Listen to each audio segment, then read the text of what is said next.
It's really been fun for me doing these. I've done a dozen or so now, as different from little Stevie Van Zandt from the E Street Band to Oh, how Dolly fun. Parton, whatever. So, and it's really cool because it's like 20 minutes or half an hour, and a couple of times I've just run into airports and sat down with an author that I liked or whatever, like Karen Slaughter. We just ran into each other and spent half an hour. And so it's kind of like that. Let's just shoot the breeze.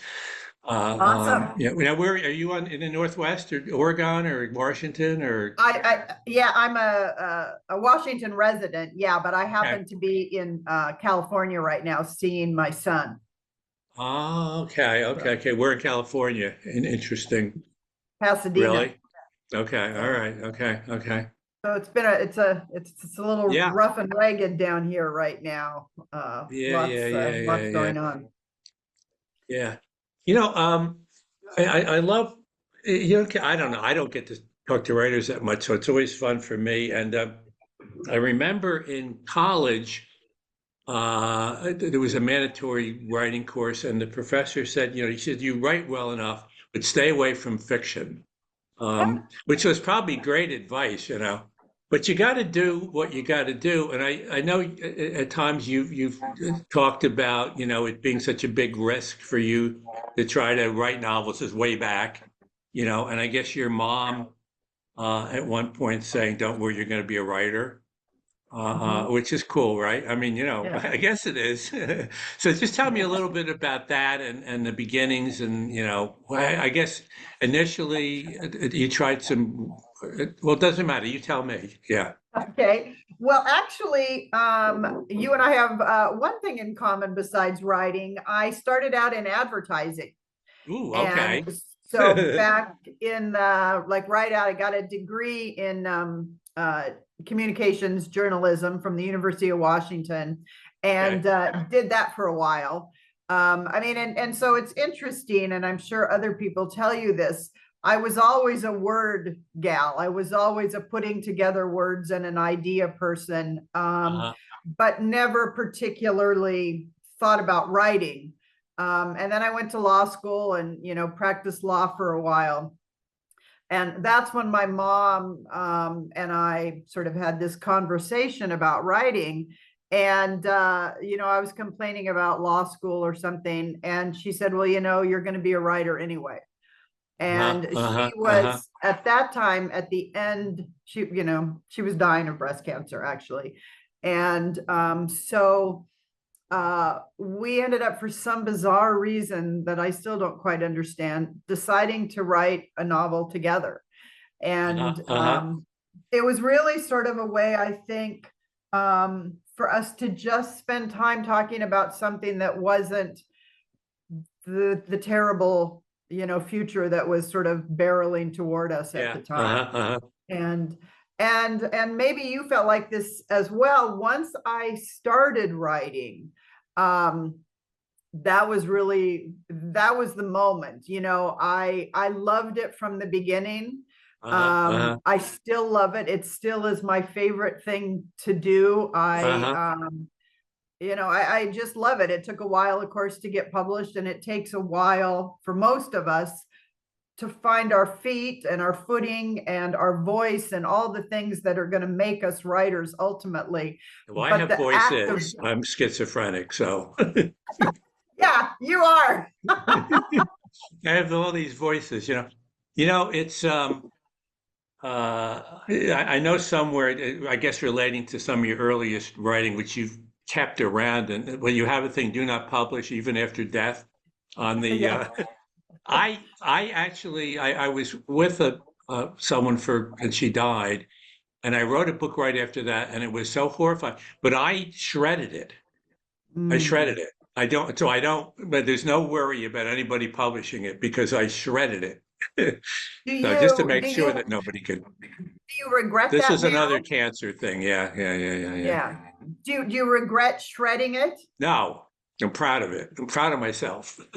No, I Okay. can remember. I remember just a sense of how bad it was. But I needed to do it. I Yeah. needed to do it. I needed to keep doing it. And I was lucky in the sense that early on, I did get lucky because I wrote a book when I was 25, 26, and it got published, and it won an Edgar. So I was lucky in terms of hitting it early. Um, then I never wrote anything good for a long time, but I kept publishing because you want an Edgar, so we're going to keep Which publishing one it. So was that was that, lucky. James? Which one was that?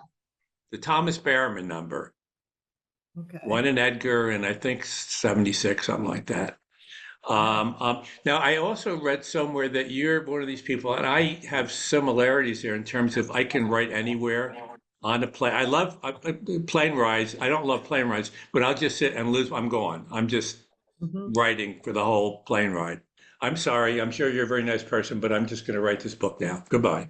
I love you very much, honey, but Yeah, but I've you, had a lot of those flights. Yeah, I'm very much the same way. And I think it's a two-pronged thing. One is, like I said, I love this. There is something, and people always ask me, they want to be a writer, mm, how do you get started? What do you do? And one of uh-huh, my answers is always that the act of writing is so cathartic and so sort of self revealing, yeah, that it is worth doing anyway for people. uh-huh, uh-huh, But the split side of that is I was not one of those people who ever imagined that I was talented at this, yeah, that this would be a career. For me, it started very much, I wanted to be an at-home mom. I wanted to take a break from the law. I needed something. And that's, when it really came in. So it was probably, I mean, I still say it took me at least 8 or 10 novels to think to myself, I might actually have a talent at this. This is yeah, more yeah, than yeah. No, just, I know exactly what you mean, and it seemed to me arrogant that I would think that I could actually publish novel. yes, me too. Like you think to yourself, those people must be special in some way. They must have known this, from childhood. Uh-huh. And And they started writing when they were like 10. yeah, yeah. And for me, I mean, it is an art, it is a passion, it is an obsession, but it is also my job. And when people talk about writer's block, or you don't go to work, or you don't feel like writing, I always say, I couldn't do that as a lawyer, and I Uh-huh, can't really uh-huh. do that now. My job is to write, so I have to figure out how to Yeah. continually move forward. Yeah, that writer's block thing. I have writer's diarrhea, which is the opposite of, unfortunately, or fortunately, I don't know which it is. In this office, there are shelves that go all the way around, and there are now, I don't know what the number is. I think it's 27 live projects, a No. couple of scream. I know it's cuckoo. But it is what it is, and I love doing it. I adore doing it. I can't imagine not doing it. The advertising writing, as I say about advertising, I was in advertising, but I've been clean for 30 years. Uh, Yeah. you know, it was okay. And once again, it did help you to like, no, you got to do the work, you got to do the work, you got to do the work, and that was just in terms of the discipline. So Megan Chance, she's a Yeah. friend. Now I have Yeah. my collaborators and whatever. Megan isn't a collaborator, but you do connect a lot with her, right? Yeah. She is, she's a published writer in her own right. She has a book coming out, or just out now, actually, called Glamorous Notions, kind of a female-driven thriller set in the 1950s.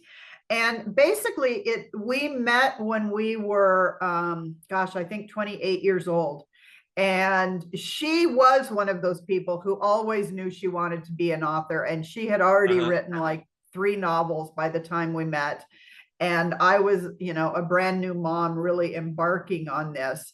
And what we shared, from the get-go was, I guess, a confident durability and an ability to listen to somebody else and do what they say, whether we thought it was right or not.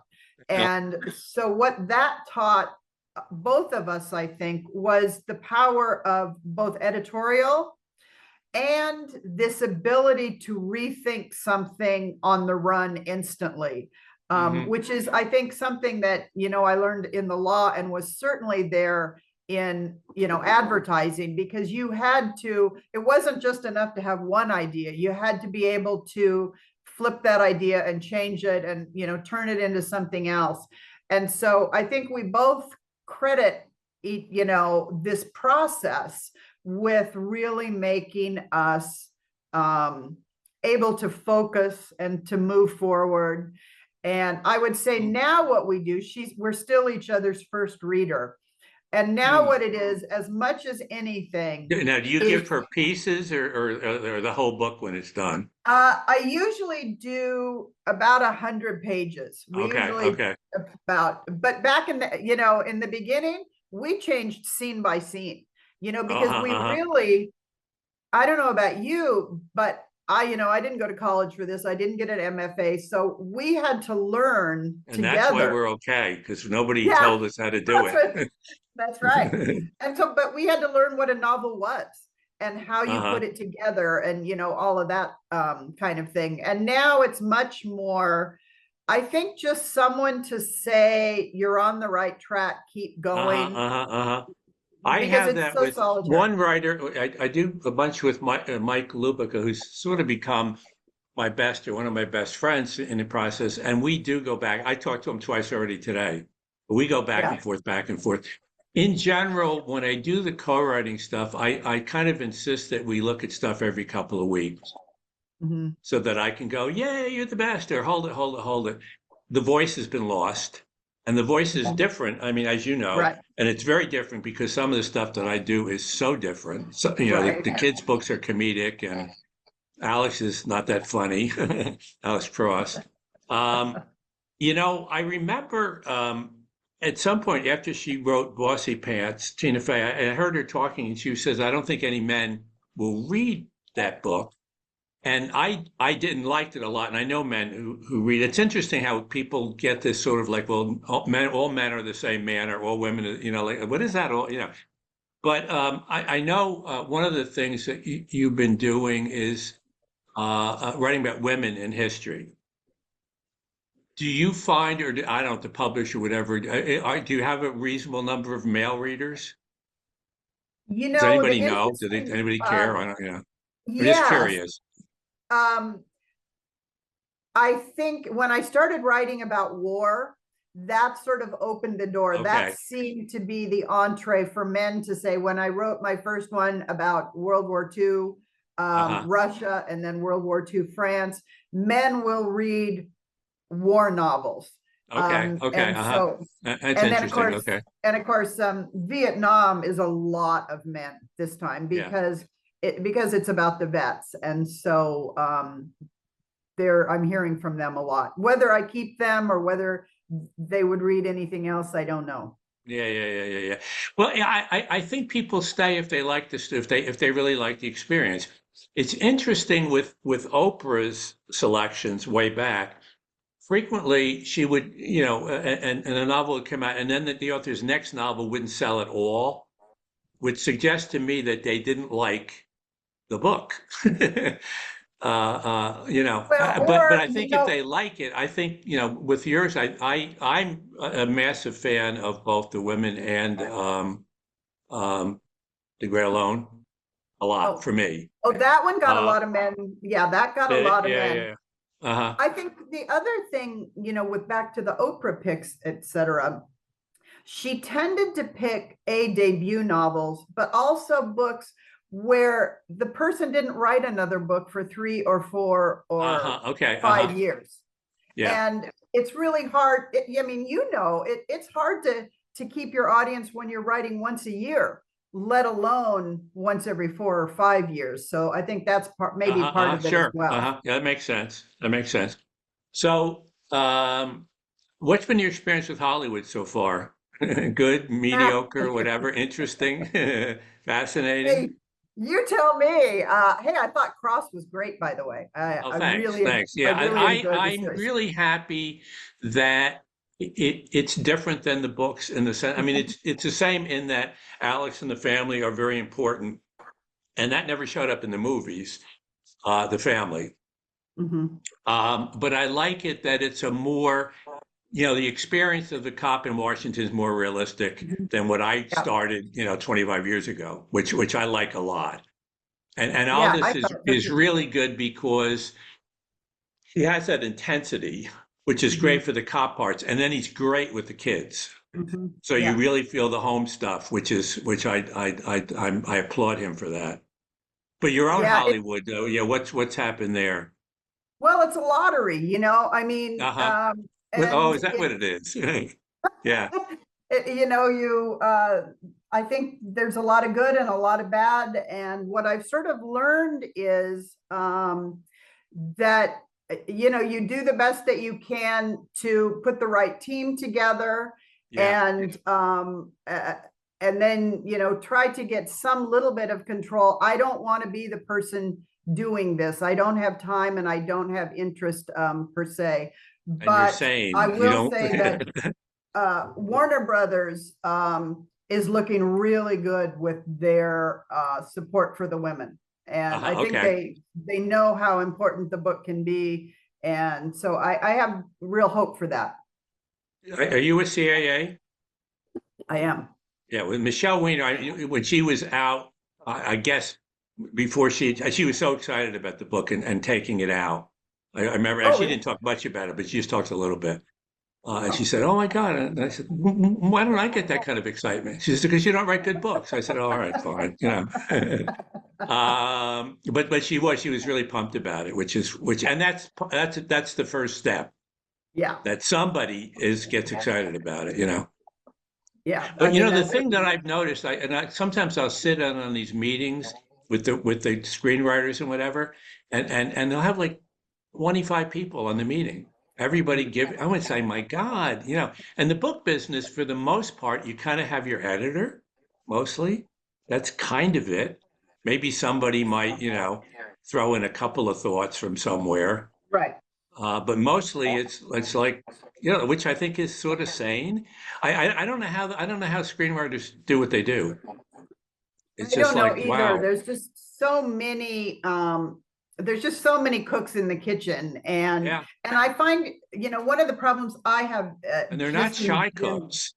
No, no. And I never know. They seem more comfortable with no because they're a little afraid of yes. Uh-huh, And uh-huh. it's a much more fear-driven Oh, industry don't in a worry, lot they'll of all be ways. there, take credit eventually if it works. Yeah. Yeah, Yes. yeah, yeah. Yeah, you're right though. It is. Well, like I have all these different courses. It's a little like some education now where well, what's wrong with this? And here are the 20 Mhm. things that are wrong. And one of the problems is it's the kind of stuff that will show up a lot of times with copy editor at that stage, Mhm. where they go, Yeah. you said it was this, but it's really that, and the timing is wrong. Okay, that's fine. We'll get to that. But what's the Yeah. big stuff? Right. Right. Is this working as a story? Do we care? Do we care about the characters? Is the flow good? It's weird. Let's see What what sorts of is. things do you read? Oh, I read a lot of everything, as you know. My comfort read, my vacation read are thrillers. I mean, that's Okay. that's what I take with me. And I think part of it is, like you and Michael Connolly and Harlan Coben and Lisa Scottolini. She was another person I ran into in an airport, and we talked for half an hour, Lisa. That was great. She is a riot. She's very She is nice a lot too. of And she's fun. funny and And nice. yeah, and I think those books, I don't, I don't rewrite in my head. I don't think, how could I fix this? What's wrong with this? I just fall into the world and I love them. I I just read a, today, weirdly, I was reading somebody of that ilk, whatever, and I liked this person's writing, but the sentences were so bad that I called Lupica up, and I got to read some of these sentences to you, Mike. And it was like they're so unbelievably bad. You just go like, do they have an editor? I mean, what's going on here? One, it's was just this from I don't want to get major into who it publisher? was, but it was sort of like, what? Yeah, Oh, yeah, was yeah, this a yeah. major publisher? Yes, major publisher, major author. Really? Yeah, yeah, and just go like, wow. And still, the story was still sort of interesting to me, but the writing was just so god awful. I mean, it was just people go, well, who are you to talk? I don't know. I don't know. I can put a sentence down occasionally. Um, yeah, my reading is all over the lot too. I mean, like I really The Great Alone was the first of yours that I read, and then the women I read. I haven't read Nightingale yet, but I'm not as big on World War II, Yeah. et cetera. But I love them, and with the women, you hit. I do some nonfiction, and the first one was not the first one, but one, Walk in My Combat Boots, and I wrote them. I write them with Matt Eversman. Matt was the sergeant who was portrayed in the movie Black Hawk Down. He was the actual guy, Oh. Army Hmm. Ranger, blah blah blah. And he had done some interviews and I watched him doing the interviews with combat people, and that title came to me, Walk in My Combat Boots. I said, let's try to do this, and it's all interviews, but we take the interviews that are maybe 50 pages and take them down to 5 or 6 pages, and but what really, and then we did ER nurses. So in terms of the women, one of the things that I loved about it is it is about veterans in a big, I mean, the stuff in Vietnam is stunningly good. I loved it.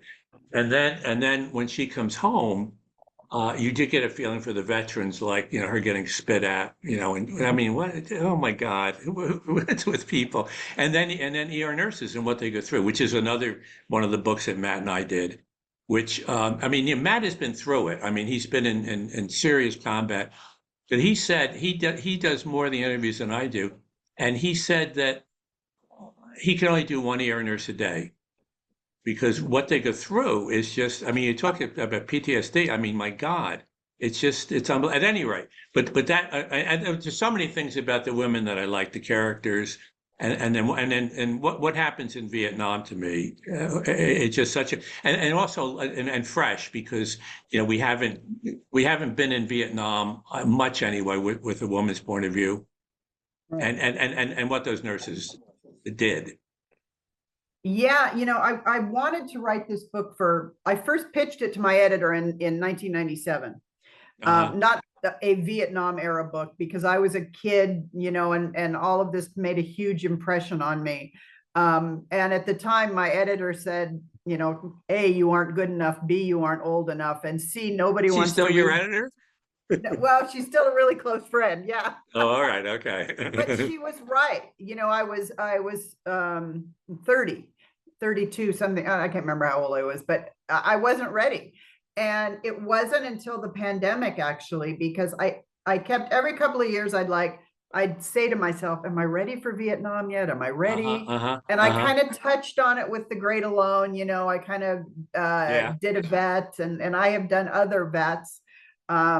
But it was really the pandemic when I was sitting at home in lockdown in Washington State and watching the nurses and doctors on the front line, Mm-hmm. and just watching what they were doing for us and what they were being subjected to by us. And that's when it all sort of came together, and I went, oh my gosh, this novel for Vietnam is about the nurses.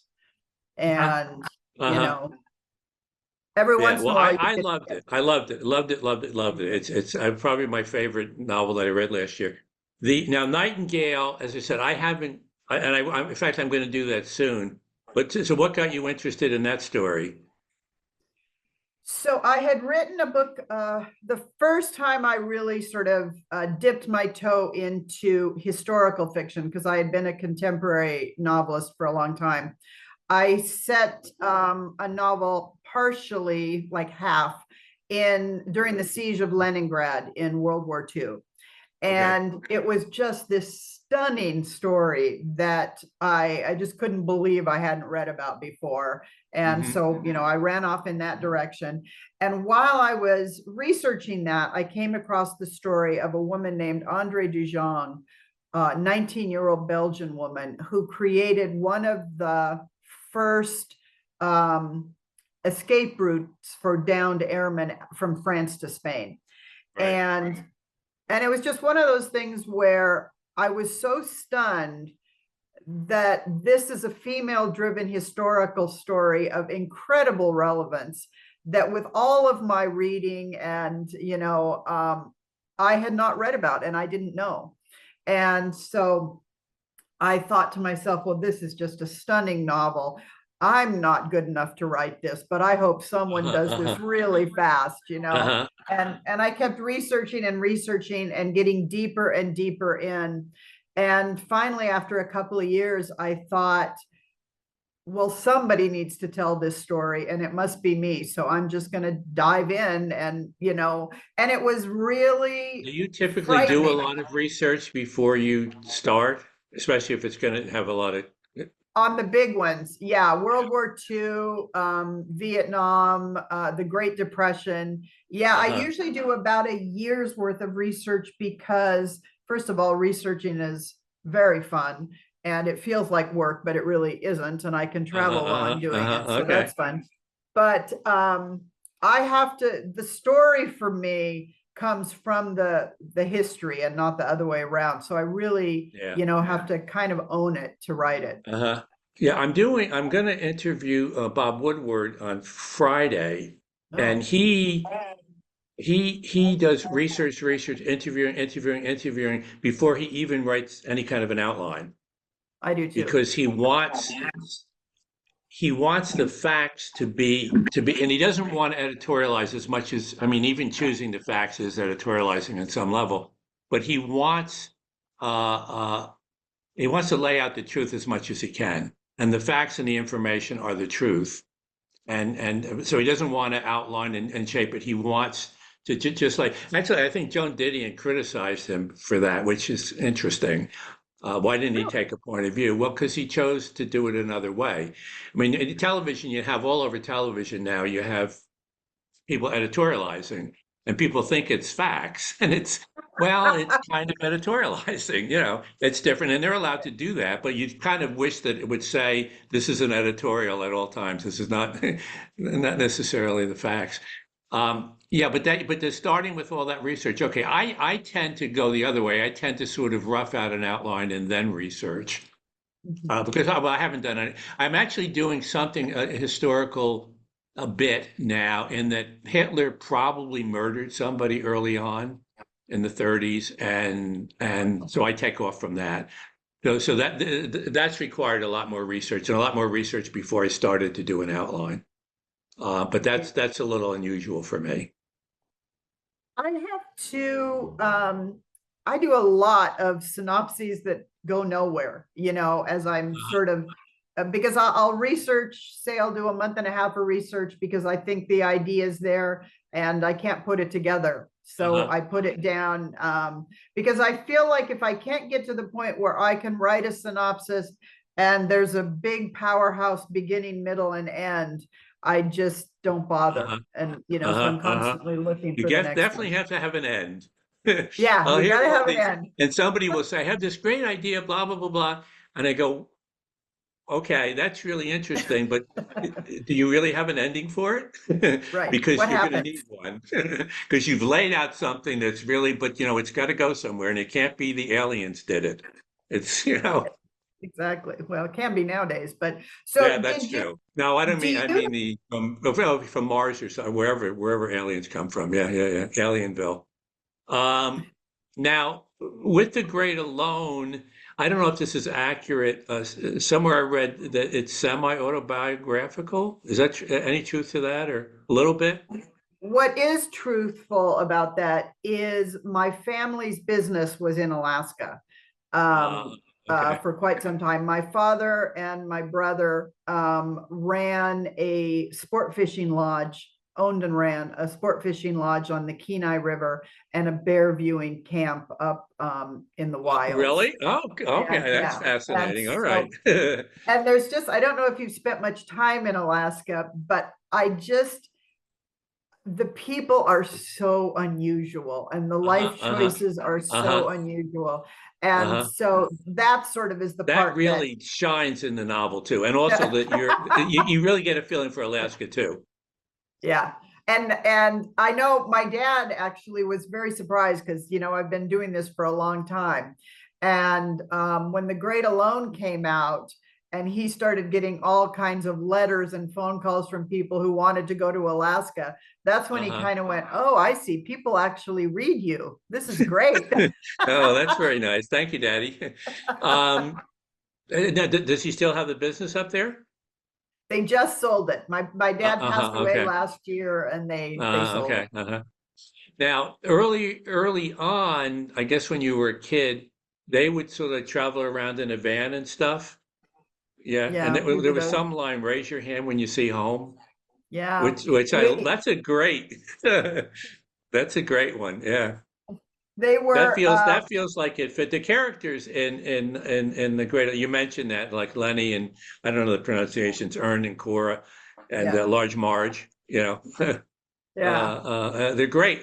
But it really does shine through in terms of real individuality, Mhm. and then what people have to deal with there.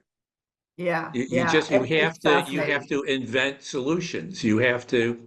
Okay. I don't know how to deal with this. Who would? And Yeah. okay, well, how are we going to deal? How are we going to figure this one out? Yeah. And that dealing with, dark uh Uh-huh. 16, 18 hours a day, and is it takes a real special person.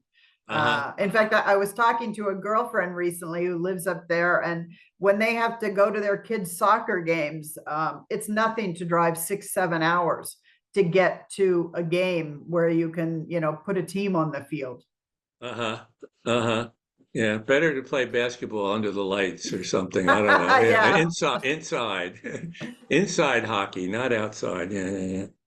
So a while back, I don't remember, my wife and I, there's a little restaurant that we love down here and a little Italian restaurant. And we had to wait a couple of minutes, and then the waiter, beckoned us down the hallway there. And this woman popped up, and she said, I know you." And I. She said, "You sold us our life insurance," and I'm like, and she would not let it go. She was, and I said, "I no, I didn't, really." And she said, "Yes, you did. I know." So tell me about fame. How's that hitting you?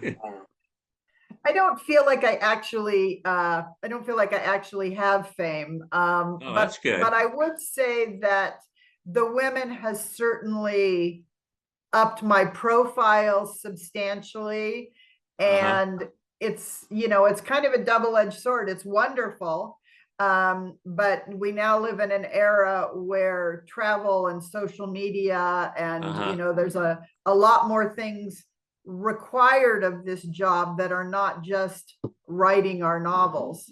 Mm. And Do you tour so much? that's difficult. And I have learned to like wear makeup when I get on an airplane, because now my name might be known. My face isn't, but my name is. Okay. Do you tour much? I usually tour like 2 solid weeks Really? every Okay. time a Okay. book comes out, and Uh-huh. that's it. Uh-huh. How about you? Do you? I didn't for quite a while. I did early on, yes. When I first started, Mhm. I would do like 3 events a day. Oh my gosh. I know. Tell me about it. And hungry dogs run faster. That was my grandmother's line. And then I did very little. And then with Lupica, I don't know, we just enjoy going out for a week. So we go Mhm. out, and I've told this story before, but one of the things we invented on the last tour, I think it was about 10 minutes before we're supposed to go out, Mike and I run out in front of the audience and we go, "Mike and Jim are going to be out in about 10 minutes. We're the warm-up guys."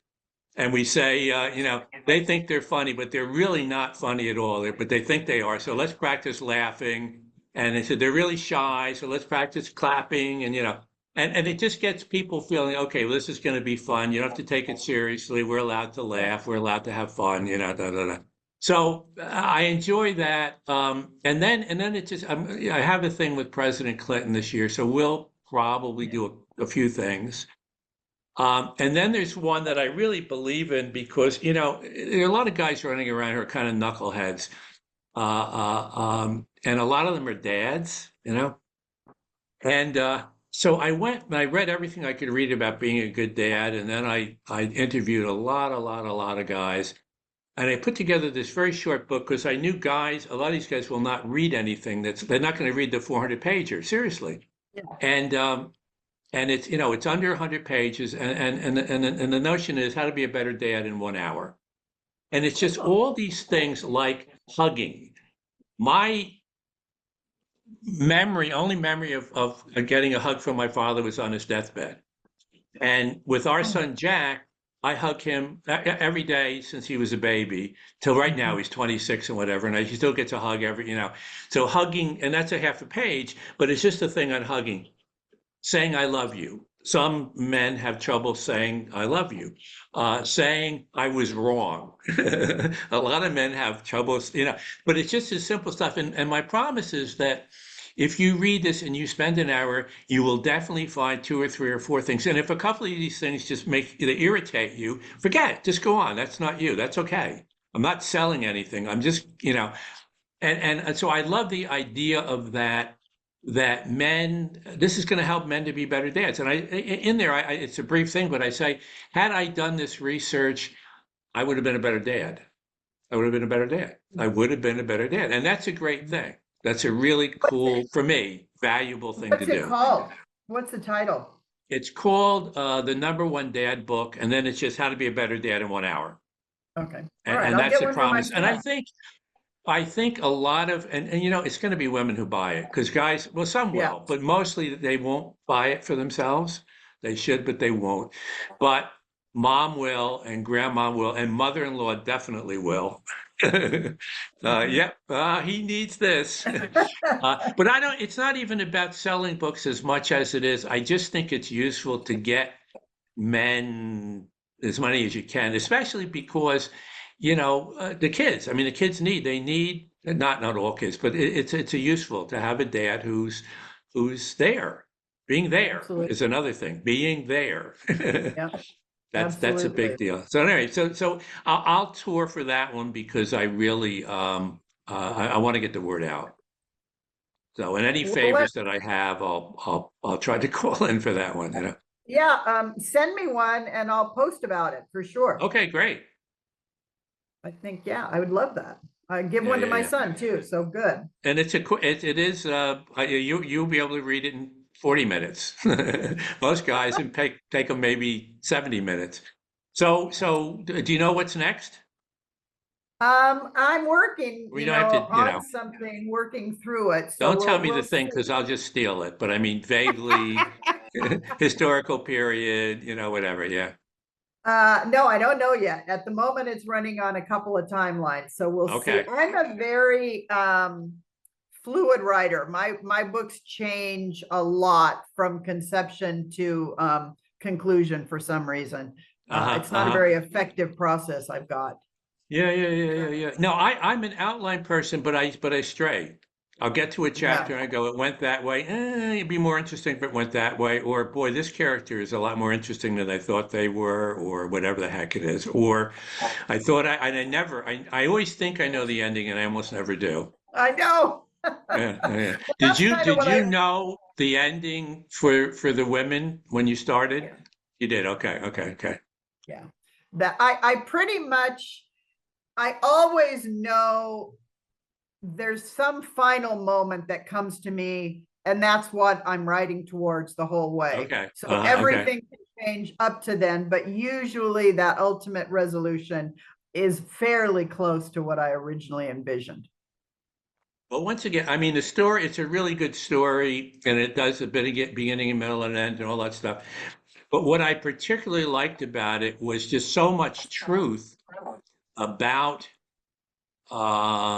nurses, ER nurses, combat, how horrifying it is, how bad the injuries are.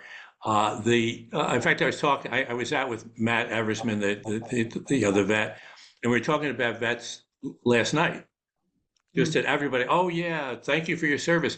Well, and that's all they don't, and that's all. That's all. Thank you for your Yeah, service. Goodbye. You can go. yeah, No, it's horrifying. It's horrifying. It just, no, not thank you for your service. We're going to keep thanking you for your service, and we're gonna, We were talking last night about the notion of, I don't know how we do this or begin to do it a little bit. A company, not a company to make money, but a company to help vets. A lot of them, they've had this incredible experience. They've been prepared for war. They've gone out, they've dealt with it. Even now, they've dealt with it. They have incredible experience. And then they go out looking for jobs. They don't exactly know how to do it. And the notion of this was, you have gone through a war. Your experience is unbelievable. Just that, the fact that you've gone through something and succeeded, and now we have to prepare you for the next war, which is to go out and effectively present yourself so that people can feel that experience that you have is so relevant, and the fact that you stuck with it, and now, so that notion of preparing vets for the next war, which is going out into this, the arena that they have to deal with now. That's a fabulous idea. I mean, Yeah, I think, I love, yeah, and we'll see if we can execute it. One thing always when I'm out there is, people will listen, and you're talking about good stuff, and they think somehow they're patting themselves on the back because they listened. And you go, no, no, no, no, no, no. We didn't do anything here today. Let's do something. Let's pledge to actually do something. Because otherwise, we haven't done anything. We just listened. Mhm. Yeah, absolutely. And I feel so strongly about the level of care we owe to them, Yeah, and their families. And as you said, it's not enough to say thank you for your service. It's not enough to move on. We have to um, take care of them and prepare them, and I think, go out like you're talking, go out into the workforce and say, hey, you're talking about someone who can make life and death decisions, who can lead people, who can do yeah, all of these things that maybe, are relevant to your job, even though yeah, they don't have the degree that you think you're looking for.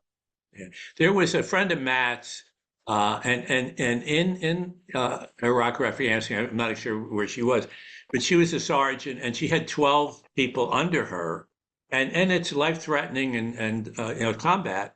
And then she comes back, and like people are teaching her how to fold a napkin in the restaurant and stuff, and it's like, okay, I got it. Like I can see the napkin, it's folded. We don't have to do that 20 times. I'm good. You don't have to watch me anymore. I got it. So anyway, That was certainly something I heard from the Vietnam nurse vets who came home, yeah. and they would not, the hospital said, well, you don't have any experience, you're 22 years old, Oh now my you God. can, Yeah. Yeah. shadow us. And so yeah, it's pretty obviously disheartening and demeaning, and doesn't help one heal and move from sector to sector. Yeah. Yeah. Yeah. Yeah. Yeah. Yeah. There was a book about, oh shoot, but it had to do with this company. It was one of the big company, a tech area. And initially they just hired everybody from MIT, and then they said, no, no more MIT.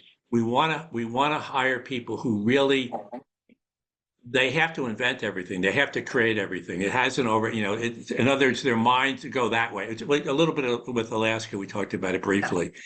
So anyway, all right. So that's what I got. Anything that I missed or we didn't miss? I'm sure we missed a lot of stuff, No, but it's this been, was it's been really cool. This was really fun. I have enjoyed this a lot, and I will look forward to your dad book. And let me know how I can help. Okay, perfect. Thank you, and thank you for the women, and both. I really, I love both of them, and I am going to do. I'm going to do. Which is it? Firefly, the other one, the Russian Oh no, Winter Garden. Winter. Okay, what should I do next? Nightingale or Winter Garden? I would say Nightingale. Okay, we'll do it. Thank All you. right, Nice, thanks. Take care. Have a delightful good to week. talk to Thank you. Yeah. you. Bye bye.